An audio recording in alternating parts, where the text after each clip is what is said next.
मैंने ना समझ कहा तुम्हें।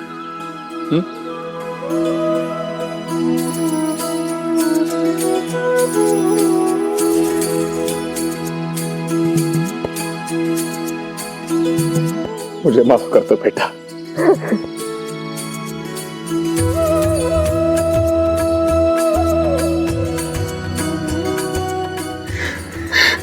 मत रो तात्या, हमारे जीवन में मुस्कान वापस लाकर तुम्हें रोना नहीं चाहिए।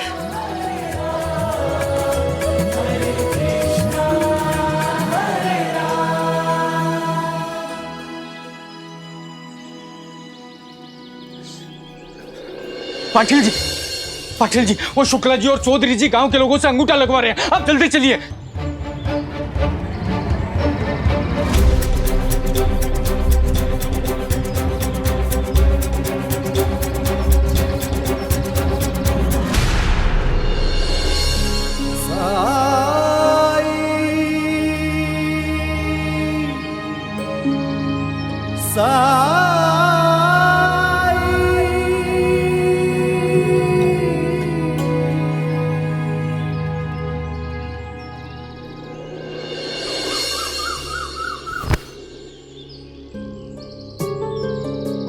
मतलब हम लोगों के साथ धोखा हुआ है। अब हम में से कोई भी इनके साथ काम नहीं करेगा। शिरडी का कोई किसान आपसे सौदा नहीं करना चाहता। चौधरी जी, शुक्ला जी, कृपा करके आप प्रस्थान कर सकते हैं।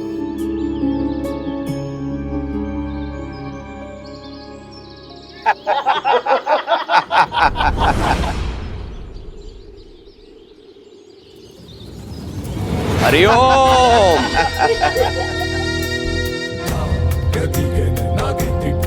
हरिओम हरिओम। मैं जानता था किसी न किसी मोड़ पर ये सारे के सारे किसान इस बैरागी और अप्पा पाटिल के बातों में आकर इस सौदे से पीछे हटने का प्रयास करेंगे।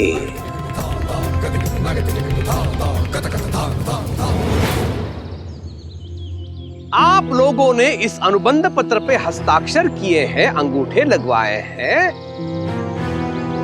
लेकिन आप लोगों को इस अनुबंध पत्र को पढ़ना तो चाहिए था।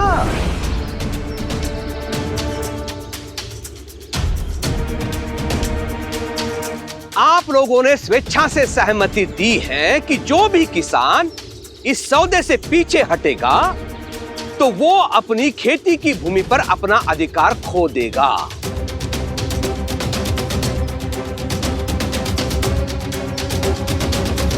तो आपके पास दो ही विकल्प है। पहला, कपास की खेती करो और फसल तैयार होने पर निर्धारित मूल्य पे फसल हमें बेच दो, और दूसरा विकल्प, इस सौदे से हटकर अपनी भूमि पर मुझे अधिकार करने दो। हे देवा, हम तो लुट गए। मतलब हम लोगों ने खुद ही अपने पैरों पे कुल्हाड़ी मार ली है।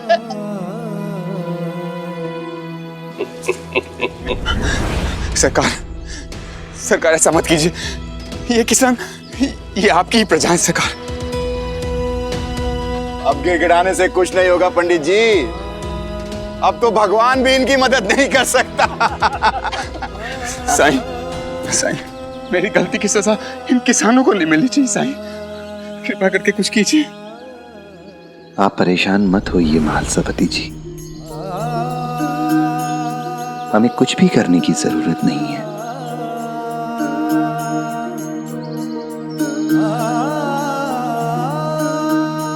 शिरडी के किसान बर्बाद होने को है साईं, और आप कह रहे हैं कि मैंने कहा ना, हमें कुछ भी करने की जरूरत नहीं है।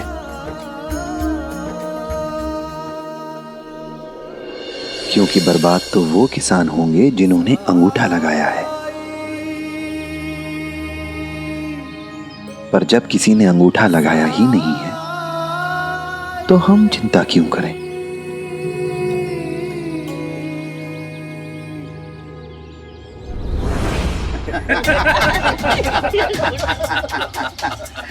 फकीर, तेरे इनकार करने से सच नहीं बदल जाएगा। ये देख, तुम सब भी देख लो, सब लोगों ने अंगूठा लगाया था ना इस पे।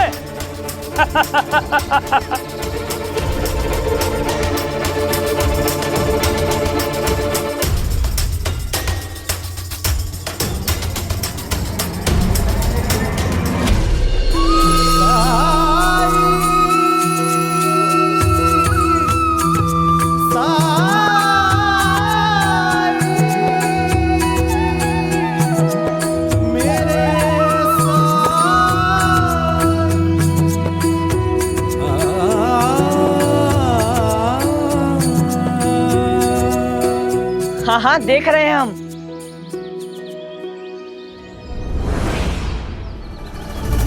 हटाओ इसे। जरूर इस बैरागी का काला जादू है ये।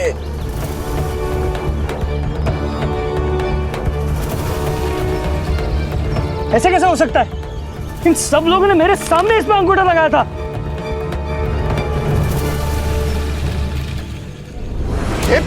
ये धोखाधड़ी है। तुम सब लोगों को छोड़ूंगा नहीं मैं। इस सब का बदला लूंगा तुमसे।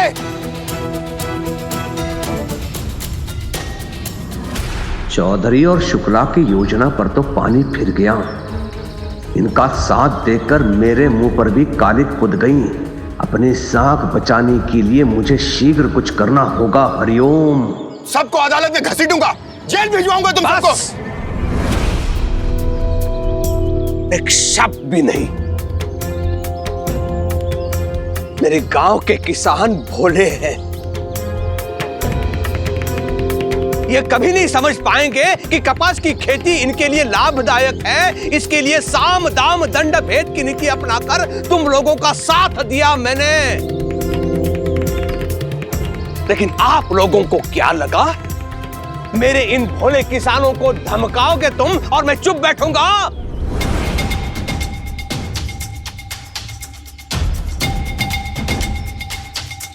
इनसे निपटने से पहले आपको मुझसे निपटना होगा। सरकार, आप भी तो चाहते थे कि... हाँ हाँ, मैं चाहता था कि मैं अपने लोगों की मदद करूं, लेकिन आप लोगों ने इनके भोलेपन का फायदा उठाया। क्या आप लोगों का यह कर्तव्य नहीं था कि इस लेखा पत्र में क्या लिखा है यह सबको बताना?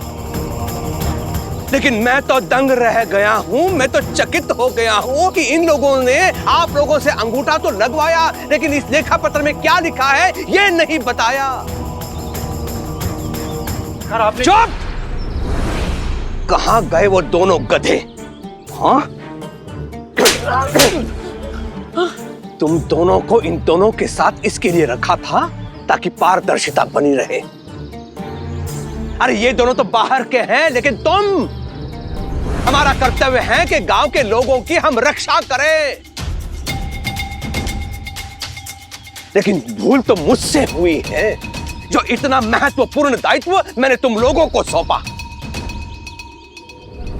लेकिन दोष आप लोगों का भी नहीं है, क्योंकि काला अक्षर तुम दोनों के लिए बहस बराबर ही है।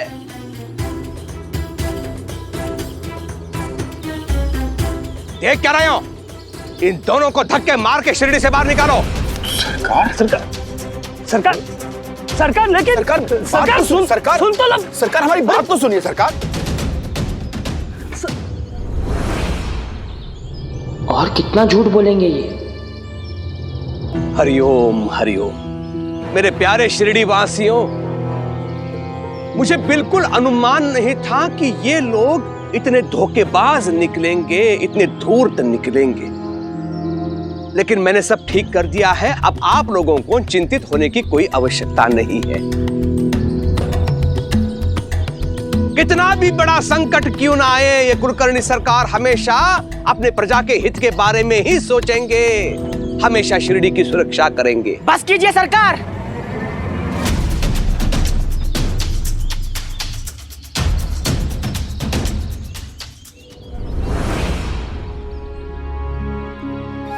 पांचवा सूत्र याद है तात्या? हास्य। जो हो रहा है उसे होने दो, हंसी में उड़ा दो, हास्य रस का प्रयोग करो।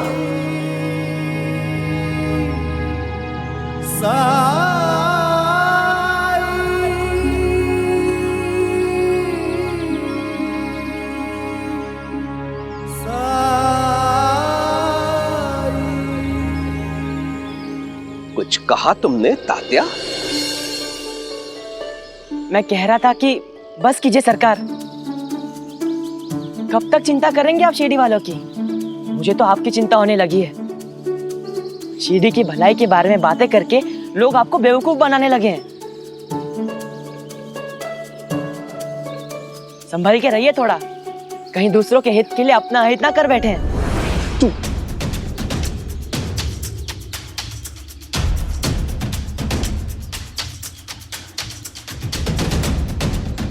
हरिओम।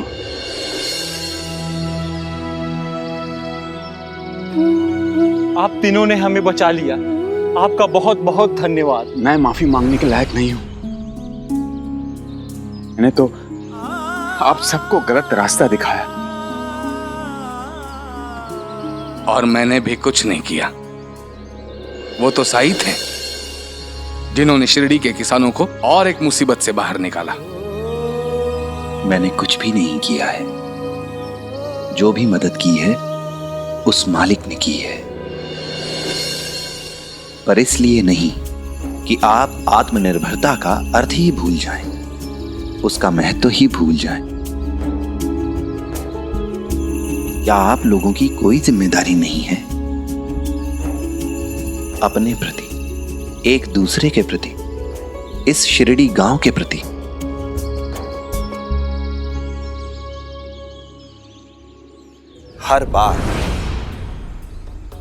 हर बार लोग बाहर से आते रहे हैं और दावा करते रहे हैं आपकी समस्याओं का समाधान करने का, पर आप लोग हर बार और भी बड़ी समस्या में घिरते आए हैं, और भी बड़ी समस्या में। आखिर कब सबक लेंगे आप अपनी गलतियों से?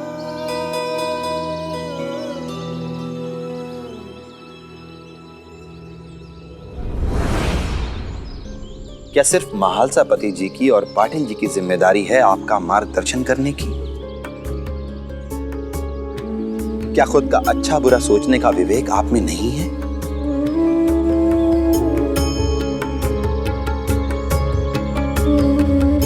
आप सब किसान हैं। कपास की खेती से आपके जल संसाधनों को कितना नुकसान पहुंचेगा, आपने ये क्यों नहीं सोचा? शुरुआत से ही पाटिल जी आपको इसके नुकसान के बारे में समझाने की कोशिश कर रहे थे, भरपूर प्रयास कर रहे थे,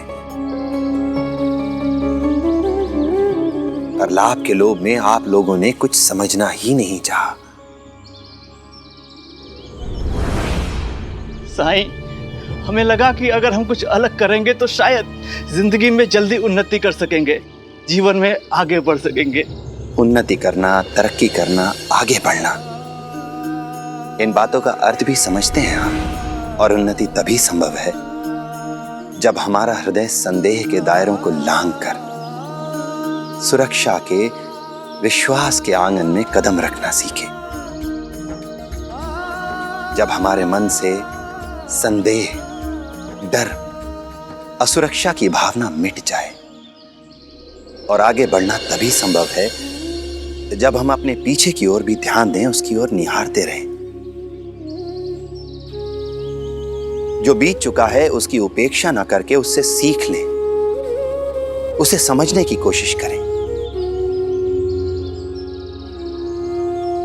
हमारे पूर्वज बहुत बुद्धिमान थे, दूरदर्शी थे वो, इसलिए वो जानते थे कि यहां क्या उपज सकता है और क्या नहीं।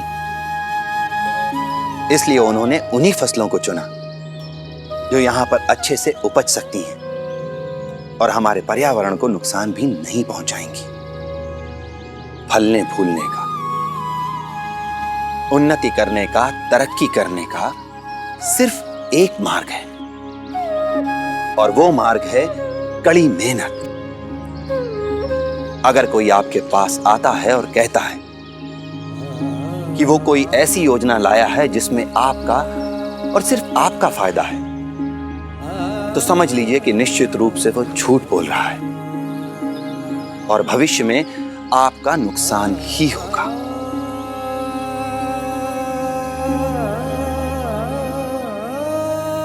पर हमने कभी ये सोचने की, ये समझने की जरूरत नहीं समझी। प्रगति करना, उन्नति करना, इसके बारे में सोचना ये बहुत अच्छा है, पर साथ साथ हमें ये भी सोचना चाहिए कि इस प्रगति के लिए हमें किन शर्तों को मानना पड़ेगा।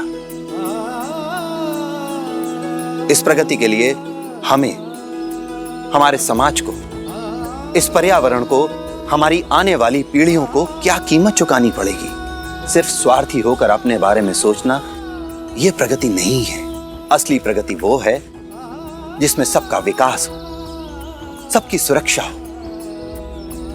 असली तरक्की वो है जिसमें हमारे साथ साथ सबकी तरक्की हो। हम सब समझ गए साईं। हमें माफ कर दीजिए साईं, आइंदा हम इसका ध्यान रखेंगे। हम अपनी जिम्मेदारी निभाएंगे, अपने प्रति, एक दूसरे के प्रति, शिरडी के प्रति। और आप दोनों ने हमेशा शिरडी की बेहतरी के बारे में सोचा, लोगों की भलाई के बारे में सोचा। पर इस बार ऐसा क्या हो गया कि इतना कुछ होता रहा लेकिन आप लोग आपसी मतभेदों में ही उलझे रहे।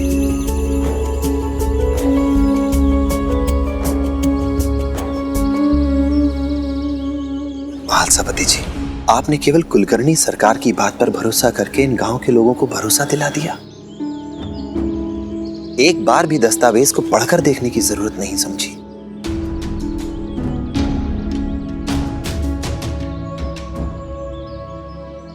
खैर, भरोसे और विश्वास की बात तो क्या ही कहें, क्योंकि आप तो आजकल अनजान, अजनबी लोगों पर भी भरोसा कर लेते हैं। कुछ अनजान अजनबी लोगों ने आपसे कहा कि पाटिल जी आपके बारे में अफवाह फैला रहे हैं। और पाटिल जी, आप कब से इतने नासमझ, इतने अविश्वासी हो गए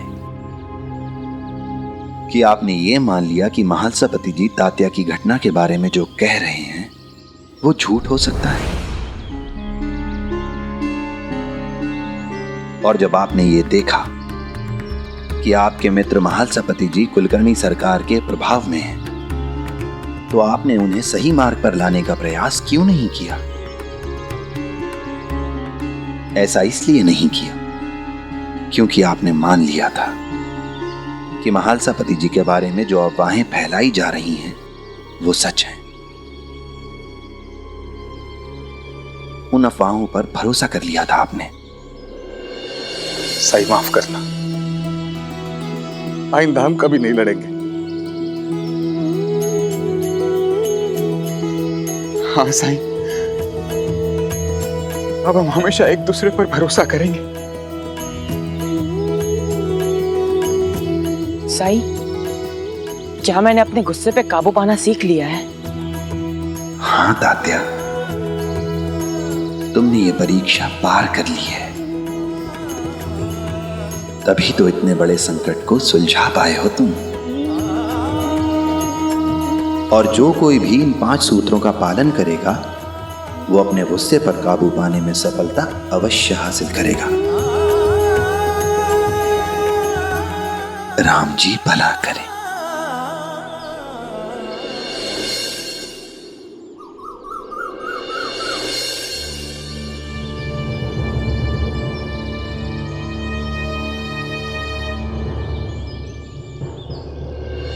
बाबा, कागज की नाव बनी नहीं रही है। बाद में आनंद, पहले नाव बना दीजिए ना मेरे लिए। जरूरी काम कर रहा हूँ आनंद, बाद में आना।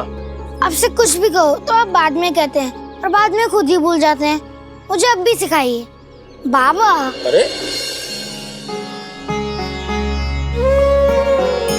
ठीक है, हाँ तुझे सिखाता हूं। दे, एक और कागज लेकर आ।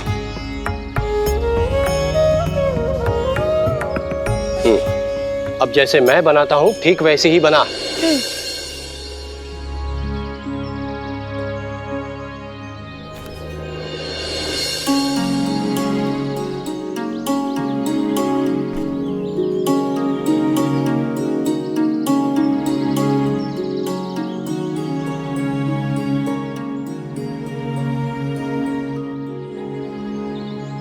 ये बन गई नाव।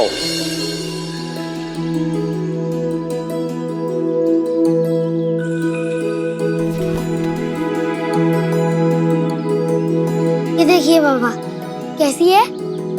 अरे वाह, बहुत सुंदर नाव बनाई है।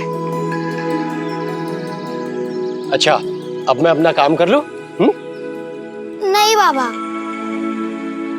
आप हमेशा काम करते रहते हैं, मेरे साथ कभी नहीं खेलते। आज छुट्टी के दिन में आप काम क्यों कर रहे? तो फिर क्या करूं? मेरे साथ खेलिए।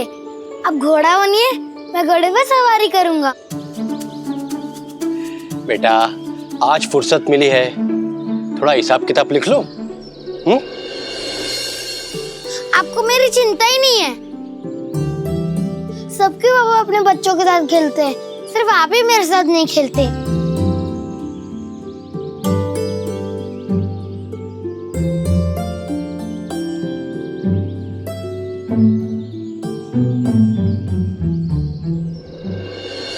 हो अच्छा, मैं बनता हूं तेरे लिए गधा, घोड़ा और सब कुछ।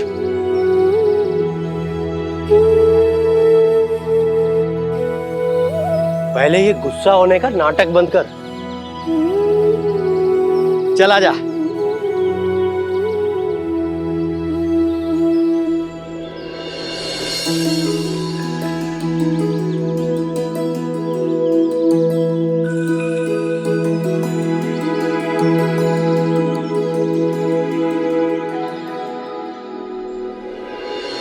साई, आनंद,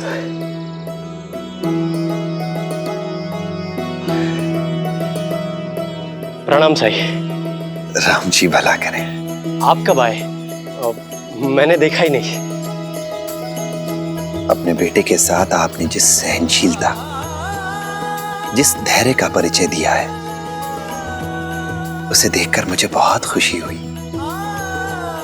एक पिता को हर स्थिति में यही धैर्य बनाए रखना होता है। याद रखिएगा, बनाए रखेंगे ना? साई किसी बात की ओर इशारा तो नहीं कर रहे?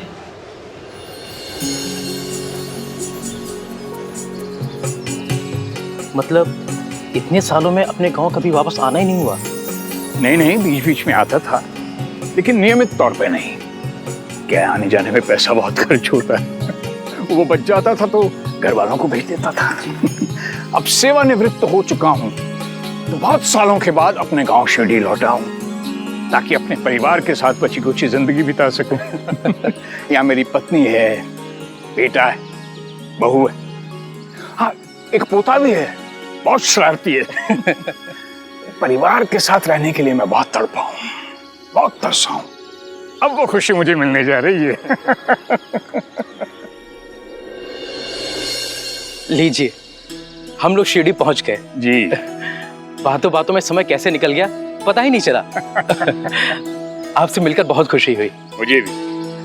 अब इजाजत दीजिए, फिर मुलाकात होगी। हाँ जरूर, अब तो मैं यही हूँ। जी शुक्रिया।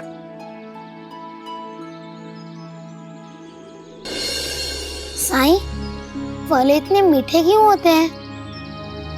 पेड़ फलों में मिठास भरते हैं ताकि इंसान और पशु पक्षी उन्हें चाव से खा सके। प्रणाम साई। राम जी भला करें।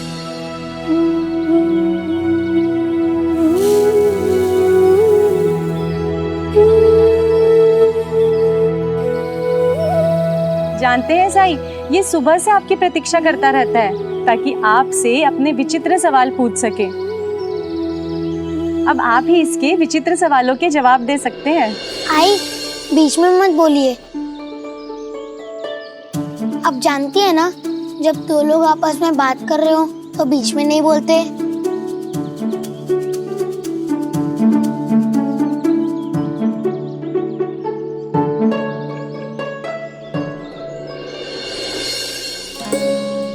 साईं, एक बात समझ में नहीं आई। पेड़ खुद तो अपने फल नहीं खाते, तो दूसरों के लिए इतना चिंता क्यों करते हैं? क्यों फलों को इतना मीठा बनाते हैं? क्योंकि पेड़ ये जानते हैं कि दूसरों को सुख बांटने से सुख फैलता है। वो कैसे? फलों के अंदर बीज होते हैं। जब हम लोग फल खाते हैं तो फल खाकर उसके बीज जमीन पर फेंक देते हैं। जमीन पर पड़े बीज कुछ दिनों में सूख जाते हैं और बारिश का इंतजार करते हैं। जब बारिश होती है तो वो अंकुरित होते हैं और 3-4 साल में ही एक पेड़ का रूप ले लेते हैं और फिर उस पेड़ पर उसके ही जैसे फल लगते हैं। जो उन फलों को खाता है उसे सुख मिलता है और ये सिलसिला ऐसे ही लगातार चलता रहता है। इसी तरह जब हम अपने विस्तार में, अपनी उन्नति में दूसरों को भी लाभ पहुंचाएं, तभी हम भी कामयाब हैं। साईं, एक और सवाल। आनंद, साई को और परेशान मत करो। उन्हें परेशान नहीं कर रहा, अपना ज्ञान बढ़ा रहा हूँ।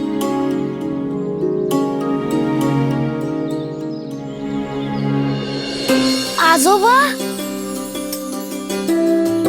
बाबा, आजोबा आ गए।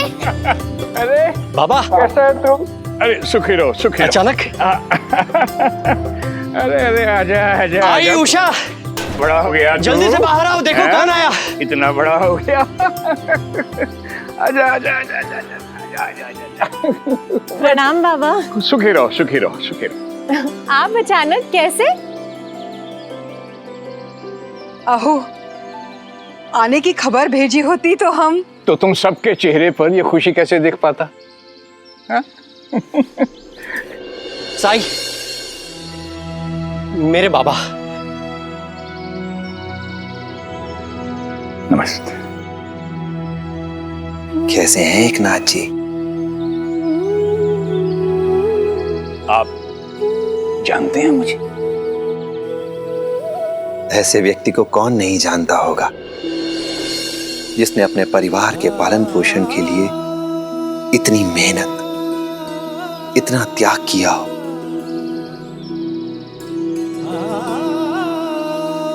और वो भी घर से इतनी दूर रहकर। आप तो ऐसे बात कर रहे हैं साईं जैसे मैं कोई बहुत बड़ा आदमी हूं। मैं तो एक छोटा सा मामूली सा आदमी हूं, एक आम इंसान। और एक आम इंसान की जिंदगी तो ऐसी ही होती है। नहीं काका, जो लोग दूसरों के हित के लिए, दूसरों के सुख के लिए मेहनत करते हैं, वो हमेशा खास ही होते हैं। जैसे पेड़ है ना। साईं धन्यवाद। आप पहले शख्स हैं जिसने इस बात को समझा कि ये सब मेरे लिए कितना मुश्किल था। परिवार से दूर, गांव-गांव जाके काम करना, हर साल तबादला, हर साल नई जगह, नए लोग, और काम भी ऐसा कि जो बीत गया सो बीत गया। अपने वर्तमान की ओर देखिए, भविष्य की ओर देखिए। अपने खुद को व्यस्त रखने के लिए हम सभी को कुछ न कुछ करते रहना चाहिए, क्योंकि व्यस्त रहने से जीवन दिशाहीन नहीं लगता है।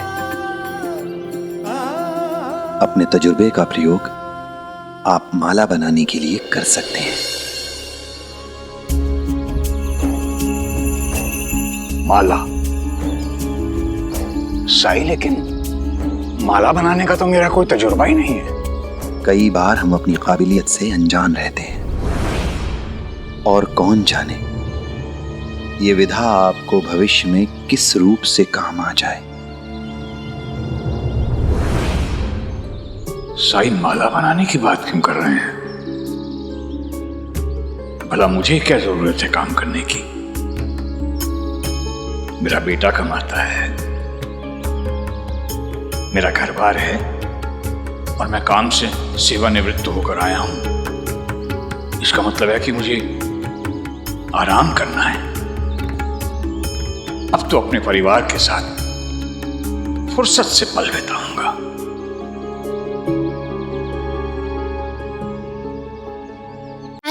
आजोबा क्या आ गए? आप तो मुझे भूल ही गए। मेरे सवालों का जवाब कौन देगा? अभी और भी सवाल बाकी हैं।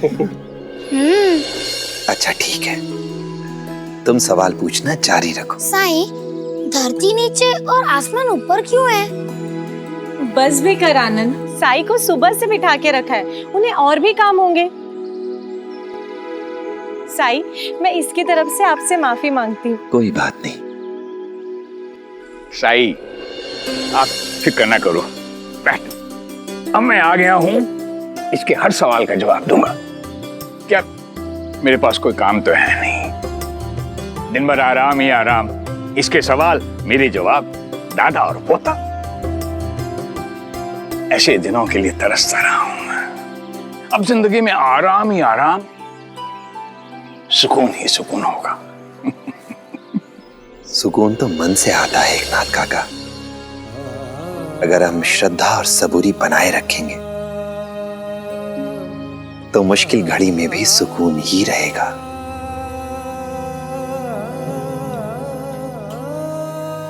राम जी भला करे।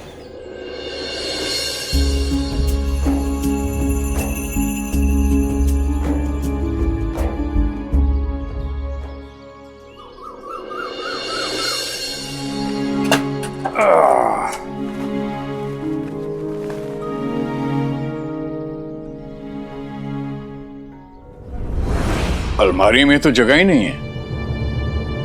अब जगह ही बना रही हूँ बाबा, पुराने कपड़े संदूक में रख दूंगी। क्यों बेकार में मेहनत कर रही हो? ये कपड़े मेरी तरह बहुत पुराने हैं। एक काम करता हूं, इन्हें संदूक में रख देता हूं, तुम परेशान मत हो। अरे इसमें परेशानी कैसी बाबा? ये आपका घर है और यहाँ आपके सामान के लिए जगह नहीं होगी तो किसके लिए होगी? उषा, तुम जल्दी जल्दी सारे कपड़े तय करके रख दो, फिर हमें बाबा के सोने के लिए जगह भी बनानी है। हो। जगह सोने के लिए? जहां तुम्हारी आई सोती है वहां मेरी खाट लगा देना। लेकिन बाबा, आई तो रसोई में सोती है।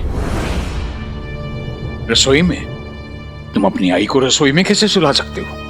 ये कमरा है ना, यहां सोने का हक तो बनता है इसका। आहो, लीजिए। क्यों बच्चों पे इतना चिल्ला रहे हैं? तुम रसोई में सोती हो? हाँ। अब नहीं, अब से यहां सोगी, इस कमरे में।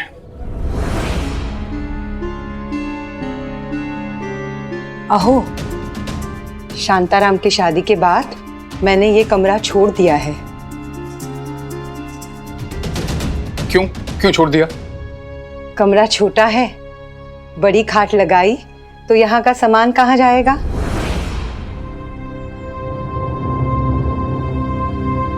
इसलिए आपके लिए यहाँ छोटी खाट लगाई ताकि आप वापस आए तो यहाँ सो सके। और मैंने रसोई में सोना शुरू कर दिया। अब इतनी आदत हो गई है कि वहां के सिवा और कहीं नींद भी नहीं आती है। अच्छा, मेरे लिए इतना इंतजाम पहले से ही करके रखा है और खुद रसोई में सोती हो? हाँ। अब सुनो, मैं आराम से बाहर खाट लगा के सो जाऊंगा। आप ऐसा अरे इतने साल से बाहर रहा हूं, बाहर सोने की आदत है मुझे। नहीं नहीं, तू मेरी फिक्र मत कर, मेरी फिक्र ना कर। तू अब यहाँ सोएगी, यहाँ नहीं। बस मुझे कुछ नहीं सुनना है। बेटा, मेरी खाट बाहर लगा देना।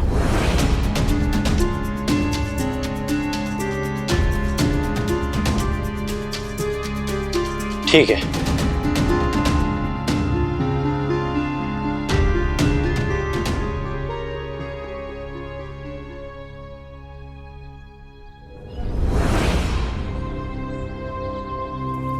दिमाग खराब हो गया रामलाल तुम्हारा, ये कैसी बातें कर रहे हो?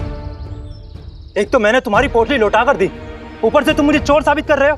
आधे पैसे निकालकर पोटली लौटाने वाला भी चोर होता है। अगर मुझे पैसे निकालने ही होते तो मैं पोटली क्यों लौटाता, और फिर आधे क्यों, पूरे ही लेता ना। लेकिन मैंने ऐसा नहीं किया। वो तो जब मैंने कहा कि थाने में शिकायत दर्ज करूंगा पोटली खोने की, तो डर के मारे तुमने पोटली लौटाई। श्यामराव, इन पैसों की मुझे सख्त जरूरत है, उधार मांग के लाया हूं, मेरे पैसे लौटा दो।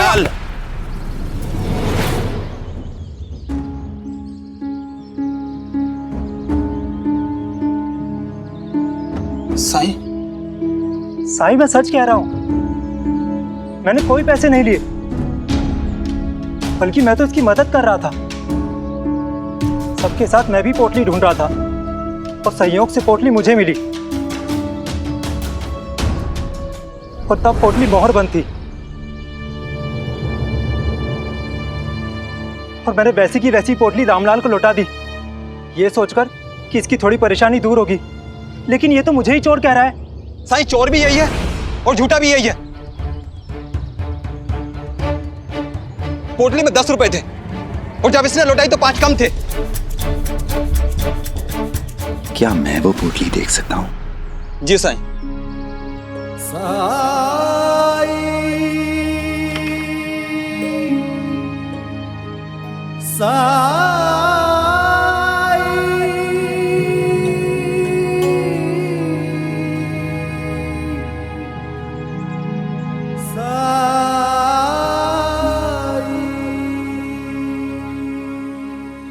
क्या ये सच है कि पोटली मोहरबंद थी?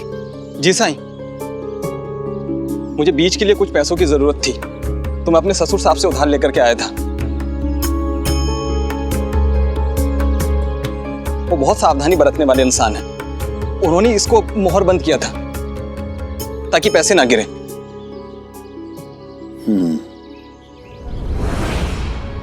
और इसमें 10 रुपए थे?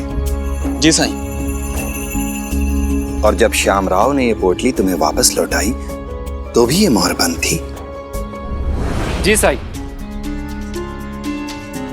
श्यामराव ने हम सबके सामने पोटली लौटाई, हम सबने देखा पोटली मुहर बंद थी। कोई भरोसा नहीं है साईं, मोहर तोड़े बिना भी पैसे निकाले जा सकते हैं किसी तरह। या मोहर तोड़ी होगी, पैसे निकाले होंगे और फिर मोहर लगा दी होगी। रामलाल, मुझे पैसों की कमी है क्या? और मैं ऐसा घटिया काम क्यों करूंगा? इल्जाम जरा सोच समझ कर लगाओ तुम।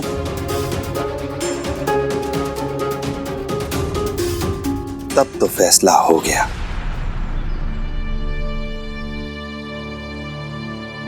कि ये पोटली रामलाल की नहीं है।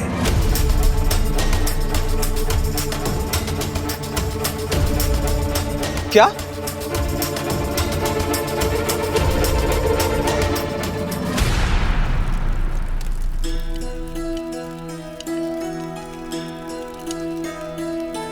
आई?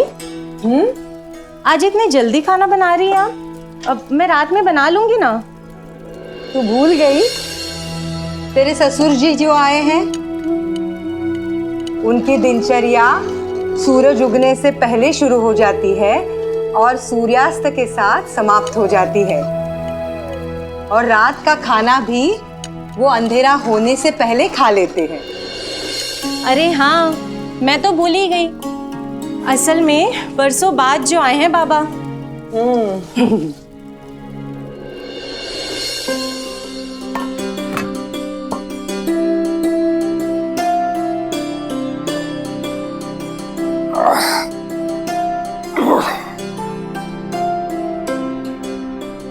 एक ही थाली? क्या बात है, तुम नहीं खाओगी? मैं बच्चों के साथ खाऊंगी। बच्चों के साथ तुम क्यों बच्ची बन रही हो? उम्र हो गई है तुम्हारी। अपने खान पान और रहन सहन का ध्यान रखना शुरू करो। जल्दी खाना पाचन शक्ति को ठीक रखता है, स्वास्थ्य भी अच्छा रहता है। ठीक है, मैं भी खा लेती हूँ। आई, मैं आपके लिए खाना लेकर आती हूँ। हाँ। सुन भाई, तुम बच्चे भी जल्दी खाना खा लिया करो। रात को जल्दी सोना और सुबह जल्दी उठना, ये स्वास्थ्य के लिए बड़ा लाभकारी होता है। जी बाबा, आनंद के बाबा आते ही हम खाना खा लेंगे।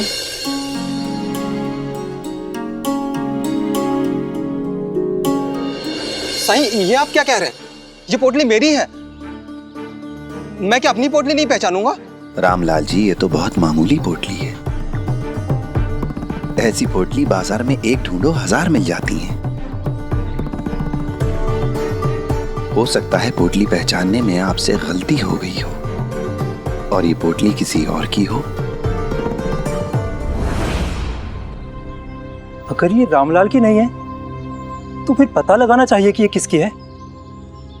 पर इस पोटली पर किसी ने हक नहीं जताया है, न ही कोई शिकायत दर्ज कराई गई है। ऐसी स्थिति में इस पोटली पर उसी का अधिकार है जिसे ये मिली हो।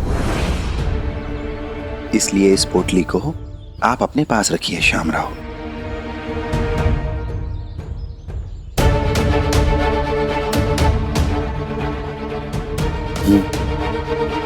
मैं ये?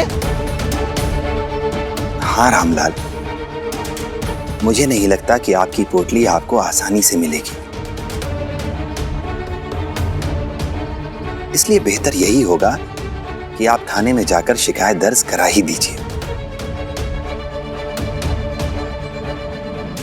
लीजिए, चलो।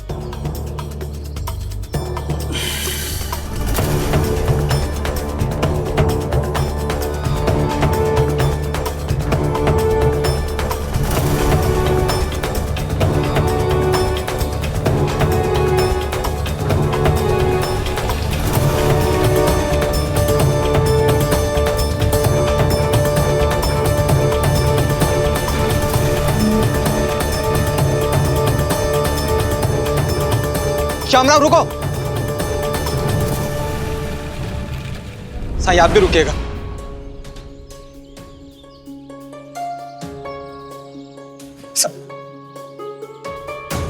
साईं, शायद मुझसे गलती हो गई है।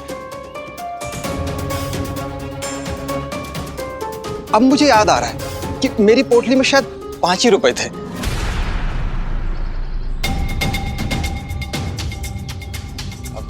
साईं, ये पोटली मेरी है, मुझे दिलवा दीजिए ना मेरी पोटली।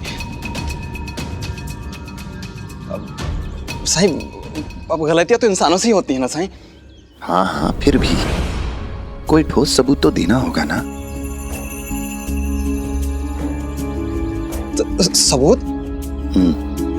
क्या सबूत साईं? मैं बोल रहा हूं ये पोटली मेरी है।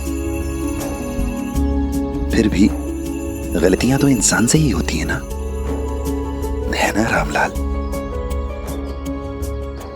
हो सकता है तुम फिर से गलती कर रहे हो, इसलिए हमें कोई ठोस सबूत चाहिए, कोई पुख्ता प्रमाण। मेरा सुझाव मानो तो थाने जाकर शिकायत दर्ज करा दो, या फिर अगर थाने नहीं जाना चाहते तो अच्छे से ढूंढो, पोटली मिल जाएगी। चलो श्यामराव। जी साईं।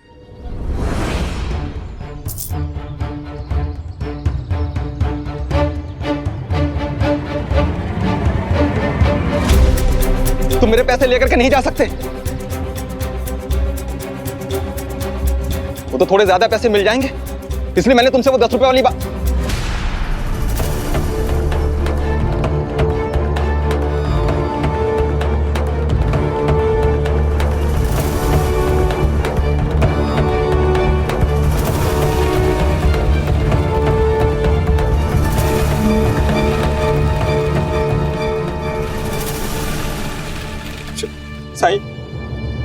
श्यामराव अच्छा खासा कमाता है, तो मुझे लगा कि मैं इससे थोड़े से पैसे ऐंठ लूंगा।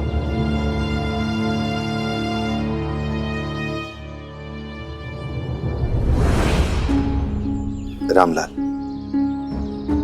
जिस इंसान ने ईमानदारी से तुम्हारा धन तुम्हें वापस लौटाया, तुम उसे ही लूट रहे हो। और खाली लूट ही नहीं रहे हो, बल्कि उसे चोर, बेईमान, झूठा कहा तुमने। गांव के ये भोले भाले लोग, इन्हें भी मूर्ख बनाया तुमने। इस चिलचिलाती धूप में ये तुम्हारे साथ मिलकर तुम्हारी पोटली ढूंढ रहे थे, इनका भी नुकसान किया।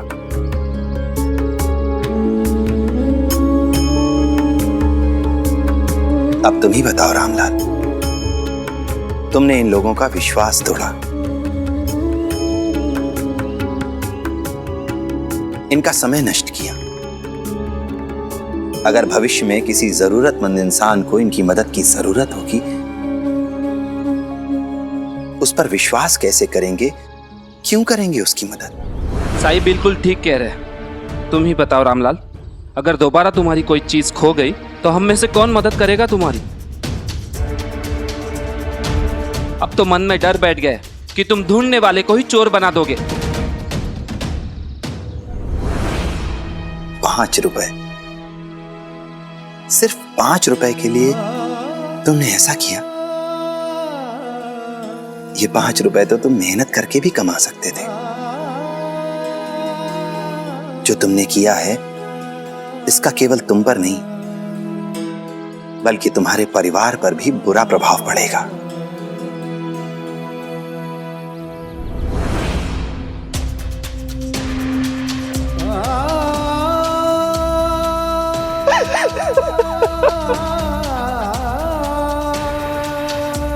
साईं मुझे माफ कर दीजिए साईं। श्यामराव, मुझसे गलती हो गई। साईं मैं आपसे वादा करता हूँ, अब जिंदगी में कभी ऐसा काम नहीं करूंगा। मैं लालच में आ गया था सर। आप सब लोग भी मुझे माफ कर दीजिए। मैं आप लोगों से भी वादा करता हूँ, अब जिंदगी में कभी ऐसा काम नहीं करूंगा।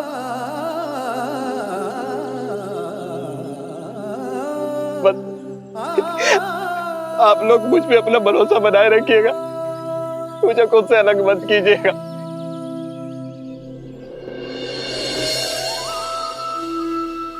उठो रामलाल, उठो। इस दुनिया में अच्छाई की बहुत जरूरत है रामलाल,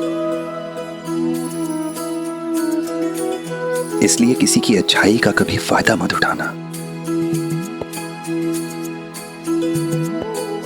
वरना एक दिन ऐसा आएगा जब तुम्हें मदद की जरूरत होगी और कोई भी तुम्हारी मदद के लिए आगे नहीं आएगा।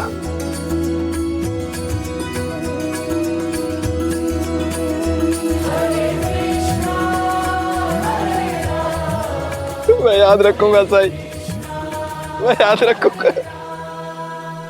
राम जी भला करें।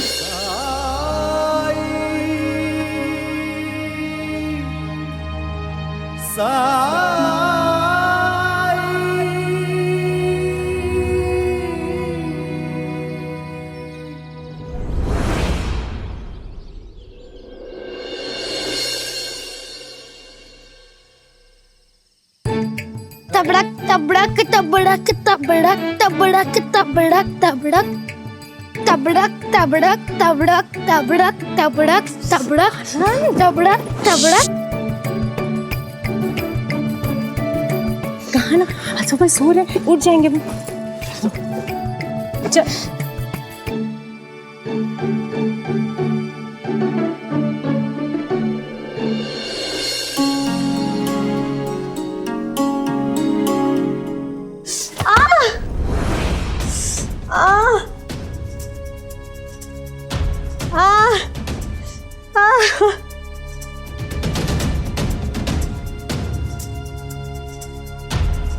क्या हुआ आई?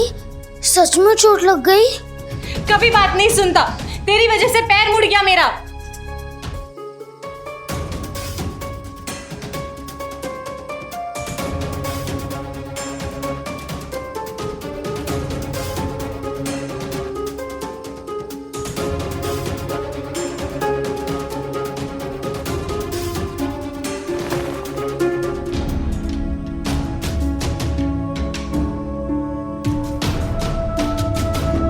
क्यों मार रही हो इसको?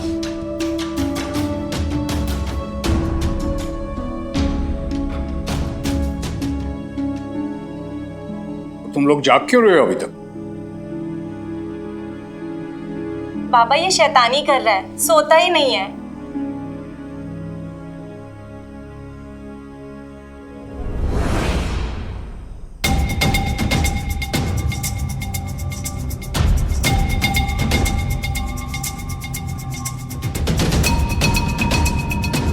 क्या ये? तुमने तो कहा था कि शांताराम के आते ही खा लेंगे। सूर्यास्त से पहले खाना खाने की आदत डालो। अपने बारे में नहीं तो कम से कम इस बच्चे के बारे में सोचो।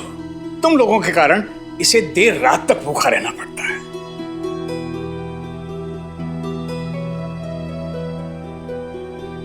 देर से खाएगा तो सोएगा कब? और खाना खाने के 2 घंटे बाद सोना चाहिए। देर से सोएगा तो देर से उठेगा। इसमें आनंद की कोई गलती नहीं है। इसे मारने की बजाय खुद को सुधारो, अपने आप को बदलो। जीवन में अनुशासन लाओ, नियम से जीना सीखो।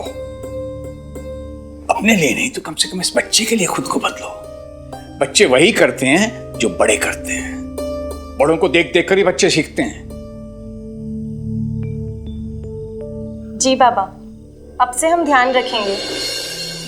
आनंद बेटा, अच्छे बच्चे की तरह काम करो।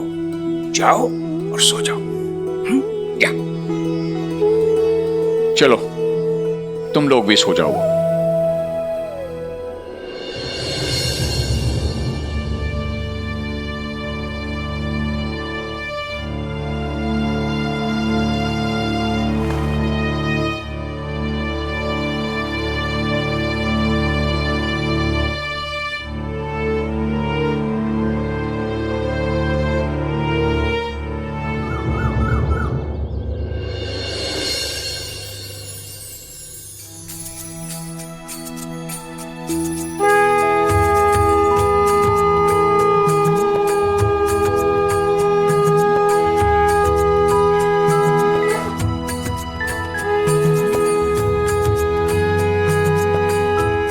क्या हुआ?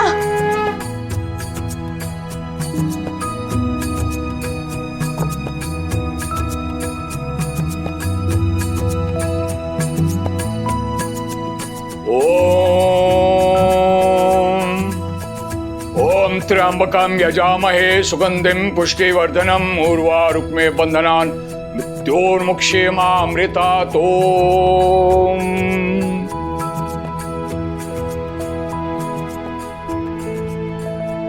ओम त्र्यंबकं यजामहे सुगंधिं पुष्टिवर्धनम् उर्वारुक्मे बंधनान् मृत्योर्मुक्षेमामृतात्।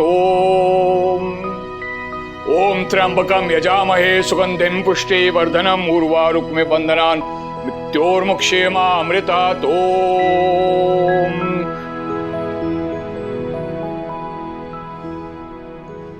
आज कोई पूजा है क्या? भूल गई तुम? अरे यही तो बाबा की दिनचर्या है। सूर्योदय से पहले उठकर स्नान आदि करके वो सबसे पहले पूजा करते हैं।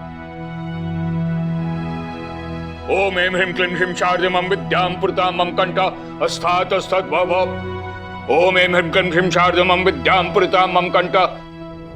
1-2 दिन की बात होती तो मैं समझौता कर लेती, लेकिन बाबा तो अब हमेशा के लिए हमारे साथ रहने वाले हैं। बाबा के अनुशासन और दिनचर्या के अनुसार कैसे रह पाऊंगी मैं?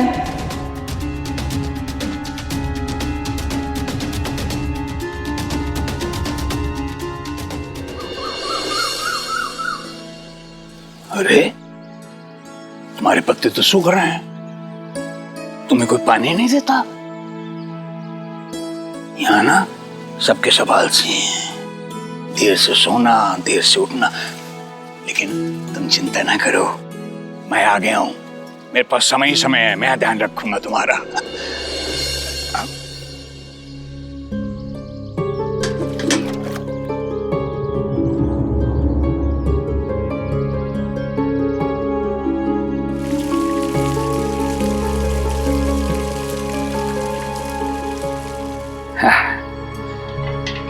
अब जल्दी जल्दी हरे भरे हो जाओ।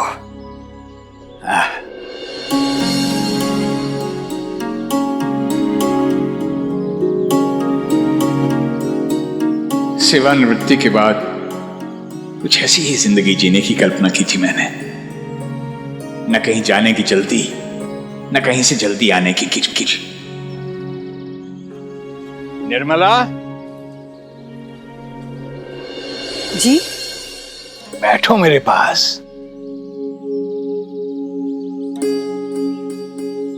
कुछ बात थी क्या? सारी जिंदगी तुम्हें मुझसे शिकायत रही कि मेरे पास तुम्हारे लिए समय नहीं है। अब नौकरी से निवृत्त होकर जब तुम्हारे पास आया हूं, तुम्हारे साथ समय बिताना चाहता हूं, तो पूछ रही हो कि कुछ बात थी क्या? अच्छा एक बात बताओ, जब से मैं आया हूं तुमने मेरे पास बैठ के 2 बातें की हैं क्या? नहीं ना? उषा, कहाँ है मेरे नहाने का पानी? अभी लाई।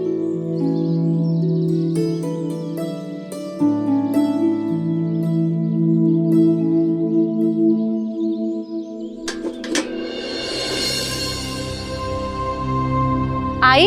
हाँ, मैंने इस बाल्टी में पानी भर के रखा था। सुन भाई, वो पानी तो मैंने पौधों में डाल दिया। नहीं, मुझे नहीं पता था कि वो शांताराम के नहाने के लिए था। अरे क्या हुआ? कहाँ है पानी? उषा, आज मुझे जल्दी जाना है। थोड़ी देर लगेगी, पानी खत्म हो गया, मैं कुएं से लेकर आती हूँ। तुम्हें ध्यान रखना चाहिए था उषा। बेटा, उषा की कोई गलती नहीं है।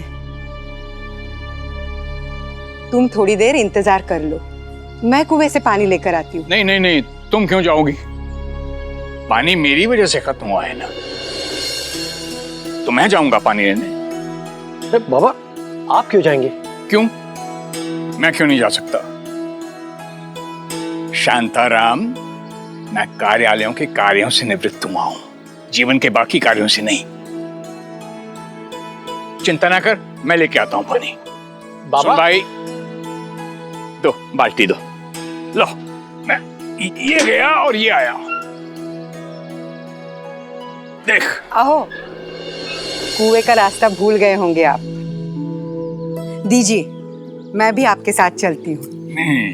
अरे दीजिए, दीजिए। अच्छा चलो। आनंद, चलो नाश्ता कर लो। बाद में आई। फिर बाद में? अब पूरा दिन क्या तुम्हारे पीछे ही लगे रहूंगी? और भी बहुत सारे काम है मुझे। चलो नाश्ता कर लो। कहाँ ना, अभी नहीं। आनंद, तुम अच्छे बच्चे हो ना, तो अच्छे बच्चे बड़ों का कहा मानते हैं और हर काम समय पे करते हैं। चलो। ठीक है आजोबा। अरे वाह, एक बार में मान गया।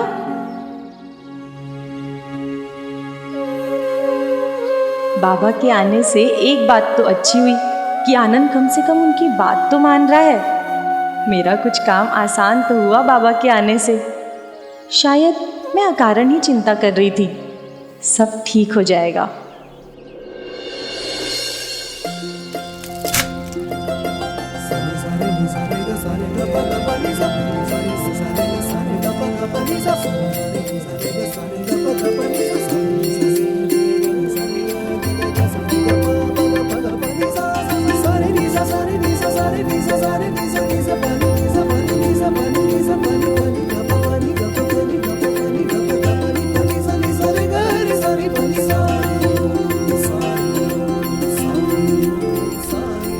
साई, अब तो बता दीजिए किस खुशी में आपने हमारे लिए ये दावत रखी है?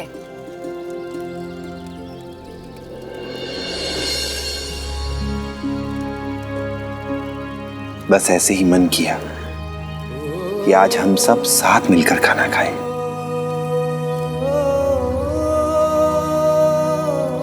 साईं, हम सब जानते हैं कि तुम बिना वजह कुछ नहीं करते, और मुझे पूरा विश्वास है इसमें भी किसी की भलाई ही छुपी होगी।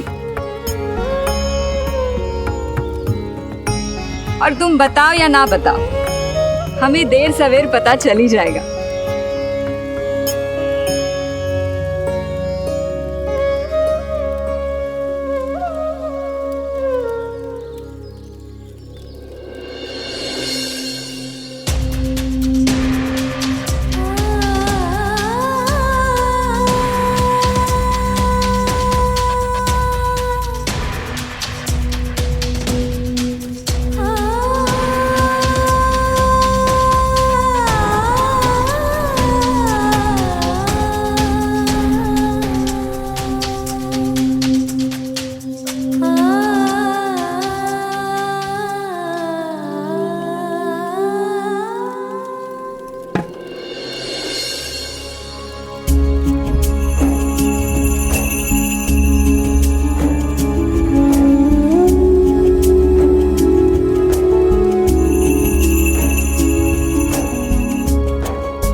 धार्मिक वीडियो सबसे पहले देखने के लिए हमारे चैनल को सब्सक्राइब करें और बेल आइकन दबाएं।